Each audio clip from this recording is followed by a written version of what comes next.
Voilà. Merci, Monsieur le Président. Je tiens à remercier le bureau de la Saluire de m'avoir invité. Et vraiment de m'avoir choisi ce sujet quand même qui est un peu difficile. Parce que déjà la chirurgie réfractive pour mettre les implants premium, il n'y a pas beaucoup de patients à qui on peut les proposer, mais en plus, les gens qui ont déjà bénéficié d'une chirurgie réfractive, c'est encore beaucoup plus compliqué. Tout a été dit cette journée, donc je vais faire un récapitulatif et en plus les spécificités moi. Alors déjà ce tableau il a été présenté par professeur Bounoki ce matin qui montre que les implants premium sont beaucoup plus posés aux États-Unis et donc on a compris probablement parce qu'il y a une bonne couverture d'assurance. Mais au Japon, ils ont les moyens aussi, mais ça ne dépasse pas les 5%. Est-ce que c'est parce qu'il y a un taux de myope beaucoup plus important en Asie aussi, c'est-à-dire en Chine, en Inde, et donc ça tourne autour de 2%. Donc on n'est pas les seuls à qui on n'arrive pas à poser les implants premium. Alors déjà pour la chirurgie premium, ce matin mon fils a parlé de chirurgie bilatérale. Moi je fais la chirurgie bilatérale pour les implants premium, aussi bien les implants FA que pour les implants pour la cataracte. Je le propose, c'est pas obligatoire, mais je le propose. D'ailleurs, ma mère l'a, je l'ai opéré les 2 yeux en même temps, le même jour. Voilà. Alors, pour les implants premium, donc il y a un protocole, hein, donc c'est pas, on n'opère pas, on ne sort pas du premier œil pour le deuxième, donc on pourrait faire un topo pour ça aussi. Alors les implants premium, il y a des toriques, et puis il y a les implants, on a parlé toute la matinée, donc il y a les implants multifocaux d'un côté, multifocaux réfractifs et diffractifs, et les implants IDOF, on a parlé des trous sténopériques, des multifocaux, aussi bien diffractifs que réfractifs, que les deux parfois en même temps, et les déphasants. Alors les multifocaux, on a 2 foyers pour de loin et de près. L'IDOF, c'est l'étalement du foyer. Et l'hybride, on a un mixage des deux. Pour les multifocaux purs et qui ne sont pas IDOF, ils sont obsolètes. Maintenant, on ne les utilise pratiquement plus. C'est toujours des IDOF avec lesquels on peut rajouter le surfaçage. Et donc, le diffractif, c'est un implant réfractif, c'est-à-dire un implant monofocal sur lequel on a sculpté des triangles qui, en fonction de leur hauteur et de leur largeur, on va voir qu'est-ce qu'on cible. Alors voilà cette image, donc un implant diffractif, c'est un implant monofocal, et le sculptage des triangles qui permettent d'avoir des franges ou les ordres qui permettent de voir selon l'implant, selon le nombre, parce qu'on réduit le nombre, donc on réduit le nombre pour ne pas avoir d'effet photique, et donc de 0,5 jusqu'à plus 2 ou 2,5. Alors il y a tellement d'implants, de physiol, on a plein d'implants, on en a parlé toute la journée. Donc je vais essayer de parler des implants que j'utilise personnellement. Donc le cristallin, c'est Symbiose, qui a une technologie, il paraît qu'ils ont breveté leur technologie, donc je vais essayer d'expliquer tout à l'heure. Donc il faut savoir que l'American National Institute, qui donne la définition de l'ITOF, l'ITOF il se caractérise par le gain d'au moins 0,5 dioptrie pour gagner au niveau de la profondeur de champ. Donc sur le plan clinique, aussi bien que sur le plan optique. Alors cette profondeur de champ, c'est que les IDOF, on peut voir de loin, intermédiaire, mais on voit flou de près, et donc cette profondeur de champ. Donc c'est la même technologie, mais c'est le sculptage et les zones qui sont utilisées qui permettent d'avoir des avantages et de réduire quelques effets secondaires des autres. Alors il y a des trous sténopéiques, c'est des IDOF avec trous sténopéiques. Donc les gens qui sont presbytes et qui perdent leurs lunettes, ils peuvent faire un trou sur un papier et ils peuvent lire à travers ce trou. Donc ce trou sténopéique qui permet de voir la vision de près. Donc c'est ces implants avec des diamètres différents en fonction de la profondeur de champ qu'on veut gagner. Moi j'ai jamais posé ces implants. Et puis il y a les implants de modulation continue de la puissance réfractive de l'implant. Donc on a dit sur les aberrations sphériques, on en a parlé donc avec le facteur Q qui on peut avoir négatif, positif en fonction de l'examen de notre cornée. Alors vous voyez ici le nombre d'implants. Alors le premier implant qui a été commercialisé pour les IDOF, en fait, c'était en 2014, c'est Symphony.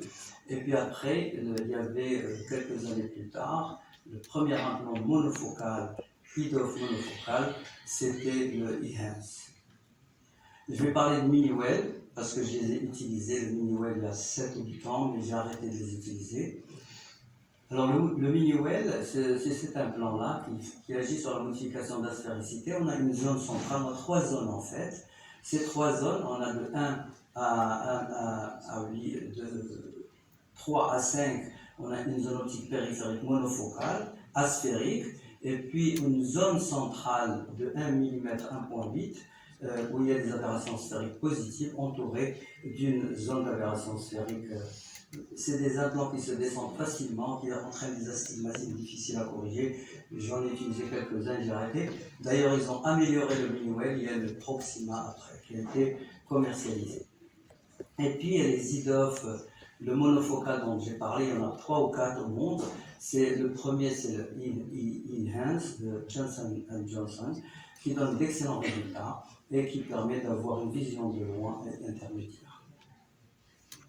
Alors les implants qui agissent sur le déphasage et qui marchent très bien, c'est des implants, il y a le VVT qui a une couronne déphasante, donc on a une hauteur centrale, et entourée par une zone de courbure qui va modifier le déphasage pour gagner au niveau de la profondeur. Et puis il y a les implants de Elon de chez Medicontour aussi. J'ai jamais utilisé ceux de Medicontour, par contre je suis très content avec l'alcool du livre. Et là, il y a le Symphony, on en a parlé tout à l'heure, sur les aberrations sphériques, et puis aussi le monofocal plus. Ça, c'est 3 ou 4 implants, je vais vous montrer tout à l'heure sur le tableau. Alors pour le Symbiose, ou Artis, où ça s'appelle les implants à phase continue. Donc là, je vais m'attarder un tout petit peu pour expliquer. Pour évaluer la qualité d'un implant, on utilise ce matin, on m'a parlé de ça, un point lumineux à travers une lentille va nous donner ce qu'on appelle le PSF, le Point Spread Function, qui va être, grâce à un transformé de Fourier, qui va nous donner cette formule, cette courbe, c'est la fonction de transfert d'optique, et cette courbe, c'est le pointeur.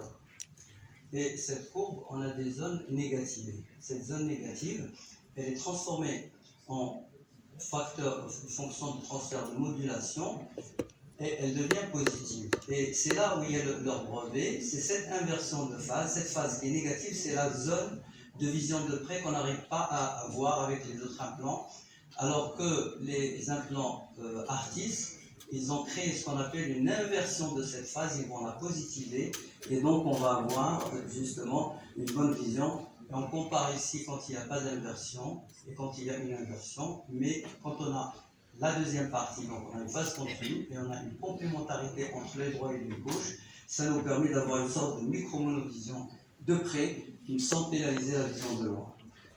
Et là, on va comparer la qualité de vision entre les IDOF, les trifocaux et les symbioses. Donc les symbioses, on a d'excellents résultats, j'en ai posé quand même pas mal. Et puis il y a les hybrides où on a un mélange entre les IDOF, le type Hans et donc là, c'est le tableau qui va nous montrer, par exemple, le cristallin, il est considéré comme bifocal. C'est un implant diffractif, et mix and match, parce qu'il y a une vision de près, il y a un œil qui permet de voir l'intermédiaire plus que l'autre, et l'autre même le près, et donc on a cette continuité entre les deux implants. Pour le VVT, en fait, c'est un IDOF, vous voyez ici, c'est un IDOF, et qui donne d'excellents résultats même sur des yeux myopes. Alors les monofocaux, ça c'est les IDOF monofocaux, il n'y en a pas beaucoup, vous voyez, il n'y a que ces 4. Alors là on va parler d'une cornée qui est déjà remodelée, qui a été traitée par laser, Et grosso modo, on parle au niveau du LASIK qui donne des aberrations sphériques avec des aberrations de haut ordre, et puis le SMILE qui donne la coma. Mais en fait, ça dépend du degré de la myopie. Alors, tout le monde a parlé de I3S aujourd'hui, et justement, grâce au I3S, je vais prendre 3 exemples qui vont nous montrer l'intérêt de. D'ailleurs, Melim a mâché le travail pour moi, donc j'ai parlé un petit peu des implants, etc.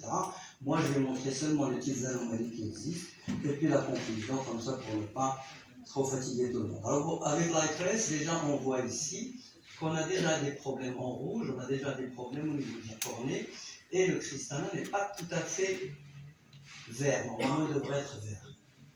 Et là, on voit que c'est une aberration sphérique, des aberrations sphériques avec coma post-LASIK. Donc, c'est une patiente qui est venue, elle a fait un LASIK, on ne sait pas qu'est-ce qu'elle avait comme correction, et on voit qu'il y a une petite myopie avec petit astigmatisme, mais il y a beaucoup d'aberrations, et on voit en total, sa vision totale, sans correction, ça c'est sans correction.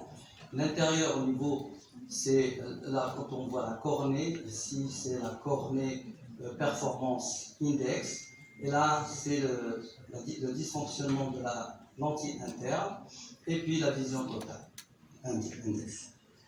Alors là, on voit les aberrations. Normalement, elles devraient être vers le vert.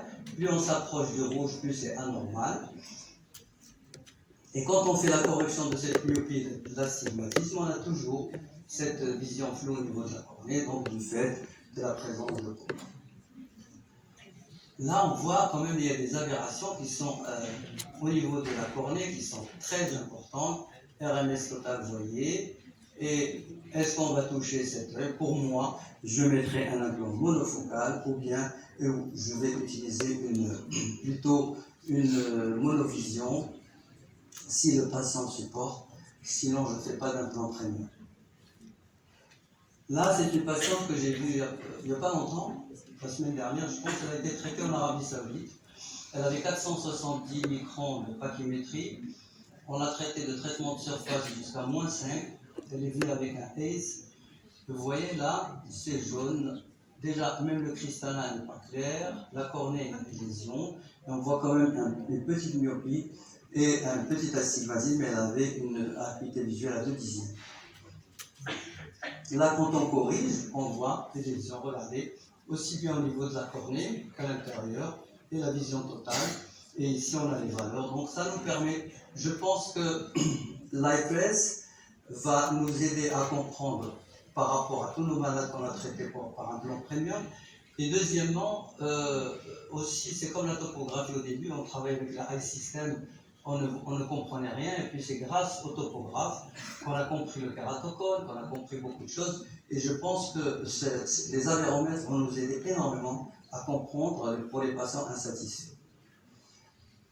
Là, je pense que... Là, c'est un patient qui est venu pour une chirurgie réfractive. Il a -16.